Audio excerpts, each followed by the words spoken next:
Provided by Malthus model has become some very important shortcomings। यानी ये जो Malthus model हमने डिस्कस किया था वो उसमें कोई एक इम्पॉर्टेंट पॉइंट कह लें कि वो बहुत सारे इम्पॉर्टेंट पॉइंट्स ऐसे पॉइंट्स इम्पॉर्टेंट रखता है that can be attributed to assumptions underlying the model, जो यानी ये जो आगे हम यूज़ कर सकते हैं जब हम मॉडलिंग कोई मॉडल तरतीब दें पॉपुलेशन ग्रोथ का, तो उसमें हम यूज़ कर सकते हैं। One of its shortcomings unlimited exponential growth. उसमें एक तो ये है कि अनलिमिटेड एक्सपोनेंशियल ग्रोथ है which is rarely observed in real life, जो रियलिटी में इम्पॉसिबल है।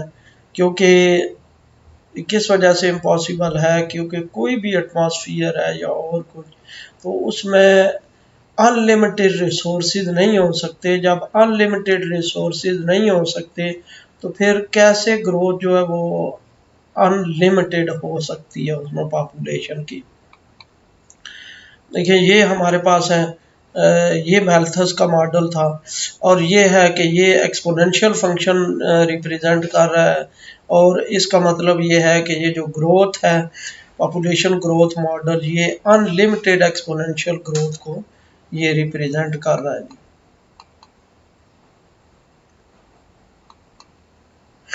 A number of questions arise directly related to the age of individuals।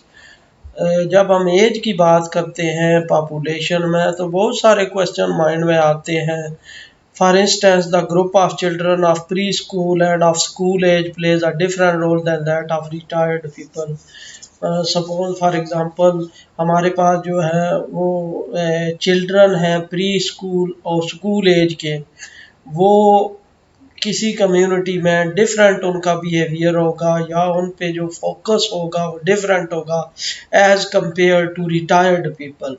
जो रिटायर्ड पीपल हैं उनके लिए फोकस कुछ और होगा किसी भी कम्युनिटी में। The farmer has an important on education planning while the later on social security and both on health care। जो पहले हमारे पास ये जो ग्रुप ऑफ चिल्ड्रन है प्री स्कूल या स्कूल है जिसके लिए has an impact on education planning, ये जो है वो एजुकेशन प्लानिंग पे इनका इम्पैक्ट होगा। यानी जब भी हम एजुकेशन प्लानिंग को कर रहे होंगे तो इस कम्युनिटी को हम देखेंगे प्री स्कूल चिल्ड्रन और स्कूल एज को, while the later on social security and both on health care. जबकि ये दूसरे जो रिटायर्ड पीपल हैं ये सोशल सिक्योरिटी के हवाले से और हेल्थ केयर के हवाले से ये इम्पोर्टेंट है।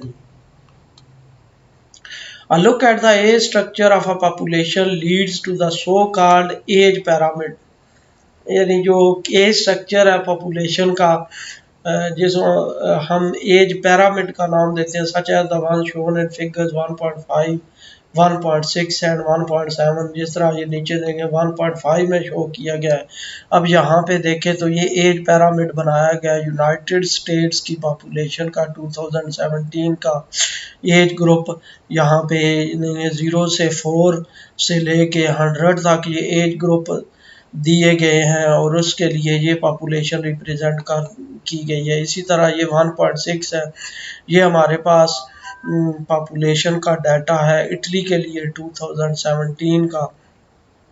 उसके लिए इसी तरह 0 से 100 एज ग्रुप, 0 से 4, 5 से 9 और फिर 100 ये एज ग्रुप दिए गए। ये थर्ड में देखें तो ये नाइजीरिया का 2017 का डाटा है जिसमें इसी तरह 0 से लेके 100 तक ये पार्टीशनिंग की गई है एजेस की। अब ये इसमें ये जूम किया गया है वही यूनाइटेड स्टेट्स की पॉपुलेशन को। इसमें देखें एज ग्रुप 0 से 4, फिर 5 से 9, अप टू 100 तक हैं जी। यहाँ पे ये आप लोगों को क्लियर नज़र आ रहा होगा।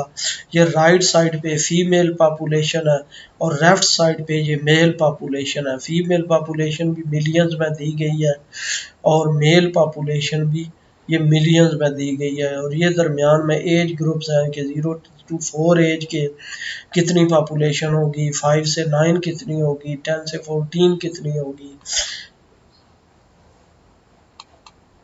इस तरह आप देखें यहाँ पे ये इटली का डाटा है जी। इटली के लिए हम इटली को का डाटा ये जूम करके ये लिखा है ये उसी तरह ये भी पैरामिड, ये जो पैरामिड है ये रिप्रेजेंट कर रहा है इटली के पॉपुलेशन को 2017 की। ये नाइजीरिया की पैरामिड है जी। नाइजीरिया की पॉपुलेशन को ये रिप्रेजेंट कर रही है 2017 की। वही फॉर्मेट राइट साइड पे फीमेल है, लेफ्ट साइड पे मेल है, रिप्रेजेंट कर रही है। The graphs provide a graphic view of the age distribution of the population.